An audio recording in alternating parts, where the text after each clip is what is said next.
Thank you very much. With this rather provocative title, I wish to examine the value addition, if any, in using new investment framework as a tool to develop costed action plan, particularly at the country level.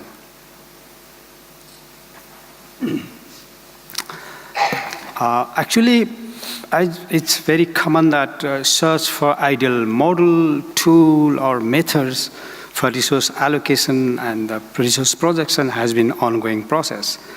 And as you see that this process has been more intensive during late 90s and early 20s, probably largely due to the growing epidemics killing people globally.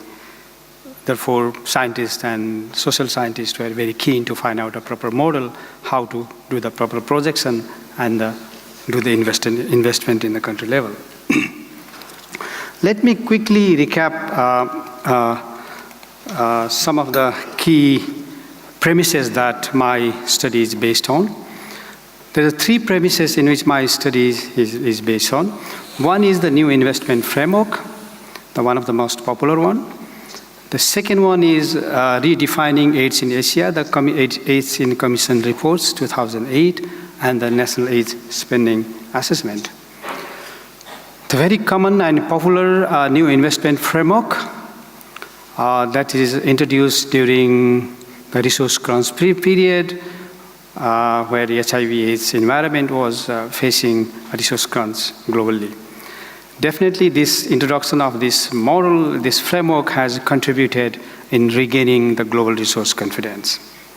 Over the period, the conventional words like intervention and allocation is now being replaced by the word investment in the development field. This is a good thing. And the investment got into more firmly into the global fund terminology, as they require the new funding model concept note based on investment case or the investment plan. This, obviously, the investment framework has four major pillars, as you all are aware. The global resource need and the return on investment were calculated based on those four pillars for 139 lower income country and middle income country. The authors of this framework has cautioned the country use of this model as it needs some adjustment in the spreadsheet as well as some in-depth understanding of the country situation was required. This is the quick recap of the situation. Moving to next popular and one of the very good book that UN and UNAIDS produced, and an independent body created by UN General Secretary.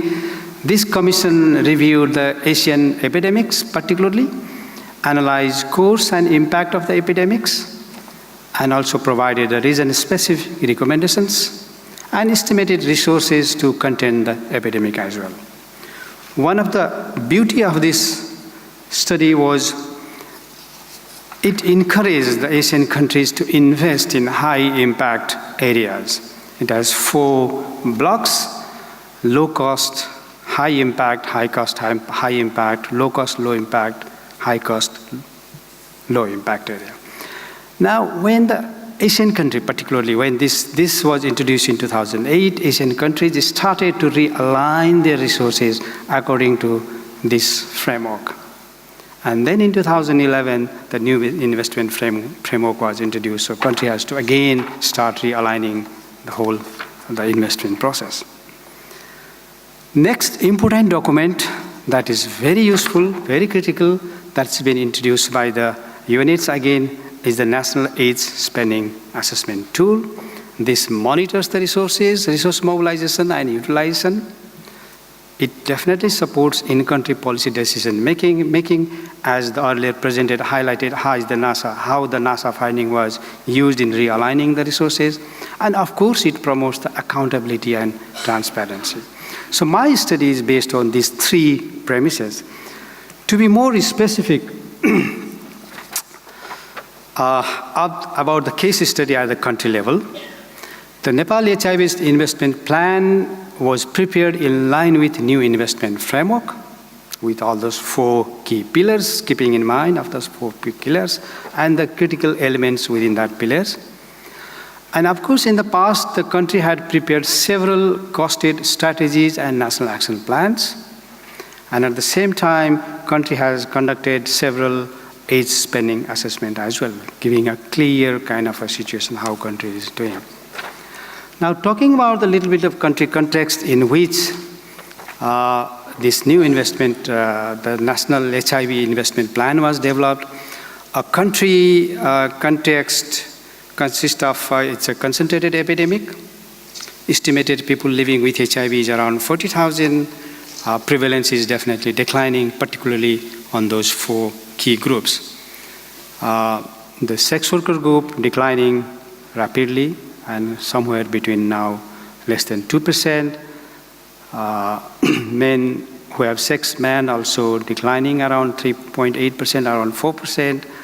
More interesting is the drug users, where the prevalence has been declined rapidly by now, and of course the migrant population. So this looks very impressive in one hand. But looking at another part of the story, if you look at the treatment cascade, it doesn't look very impressive the way the country is investing. There's a greater loss at every step of the cascade. By the time the spider suppressed load is calculated, it's a very minimal people. So it's a very critical moment when this new investment plan was developed at the country level. Keeping this background in the view, the specific methodology I followed is particularly doing a retrospective analysis of age spending reports. There are 2 reports in the country, and the National Action Plan. Particularly, I recalculated and regrouped all the spending and budget allocation according to the 4 key pillars of the new investment framework, and compared those results with the new investment plan allocations. And at the same time also reviewed the process followed during the preparation of National Action Plan as well as National HIV Investment Plan, just particularly to examine if there is any significant departure existed in the process. Major source of data for my study comes from these 4 documents. The 2 this side documents are the spending documents. This is National HIV/AIDS Costed Action Plan 2008 and 11, and this is the Nepal HIV/AIDS Investment Plan. These are the 4 key documents in which my data comes from. The results looks, while carefully looking at the documents, the process followed for preparing National Action Plan and National HIV Investment Plan was pretty similar. It consisted of consultation with key stakeholders, key affected population, also consisted of epidemiological data analysis and the review of previous data based on country situation, and the unit cost analysis, which is rather tricky because every time the country starts new activities, the unit cost goes up, over the period it declines. So unit cost analysis was tricky. And one of the important part in this case particularly was the active engagement of the CCM, which was not in the previous case. And at the same time, country also had conducted 2 spending assessment, similar methodology but slightly different terminology. But result appears pretty similar. Talking about key features of National HIV/AIDS Investment Plan, it's a pretty much key affected population focus.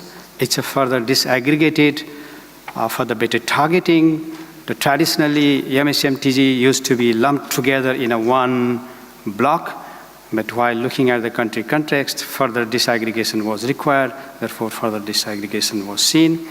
Female sex workers who inject drug were often left out, that was included. Most important part is rapid scale of HIV testing and treatment component, and there's a strong provision for a robust EVT program. The new concept, the community test and treat components, has been introduced. And of course, the hepatitis C and HIV co-inspection has also been introduced. And another important feature is acceptance of this document is pretty high. Now, comparing the further result, I compare the spending, previous spending with the plan. And what it appears at the moment, what it appears is the whole pattern of spending is on basic program. This is the 2007 spending, this is 2009 spending. Now, at the same time, if you see the allocation of National Action Plan and allocation in new investment plan is pretty much with high emphasis on the basic program. So spending pattern and the allocation pattern is pretty in line, even though we call it new investment plan, but it is pretty much similar pattern is seen. Similarly, program enablers, social enablers, and synergy with development sector looks pretty much similar with some slight variation. But the broad term pattern looks pretty much the same. Looking at this in slightly different way, the basic program seems to have received high spending as well as the high allocation. These two bars represent the spending part, these two parts are the planning part. Now in the spending that country has already spent shows the quite a high emphasis on the basic program, and the new plans, this is the 2009-10 plan and this is the new plan, has also similar pattern with high emphasis. Likewise, in the program enablers, there are similar patterns, and social enablers, there are some variation and change. It looks that synergy with development sector needed more money at the earlier stage, probably during the earlier stage, more synergy with other sectors was required due to the earlier stage of the epidemics. Over the period, that may not be necessary. Unless we do the national spending assessment, we can't exactly see how much money was spent in that particular sector. Now, the most important message I want to say in this graph is the same pattern, whether you use whatever terminology, whatever framework, whatever method you use, country has been spending more on basic elements, spending little less on enablers activities. Whereas the new investment plan also has the similar priorities. Now, before arriving to a conclusion, I sort of quickly did a data validation, comparing my results with other spending results. I quickly did a spending of Asia Pacific region, use the same methodology, regroup, recalculated the spending according to the 4 key pillars of the new investment framework, and compare that with the projection of new investment framework. Now it looks that all Asian Pacific countries have been spending high in the basic program. Likewise, the new investment framework also proposed high proportion in that category. Similarly, synergy with development sectors, 20% around was spent in the spending Asia Pacific countries. Likewise, investment framework also proposed. This is a global investment plan I'm talking about. Is also proposed 21% like that. So there's quite a similar pattern. So finally, I concluded that compared to spending data, a significantly higher budget estimate and investment in NAP and NHIP is noted. Despite different method, data from different point of time, a similar pattern of spending and resource allocation observed with basic program as a priority, followed by program enabler. Neither any significant departure is noticed in the process, nor any major shift in allocation priorities in NHIP. There has been certainly an increase in volume of investment, which can be attributed due to program expansions, unfolding reality, lesson learned from past, introduction of new approaches and technologies, and of course, increase in international financing. Limited value addition observed in using NIP new investment framework as a tool for budgeting plan at the country level. With this, thank you very much.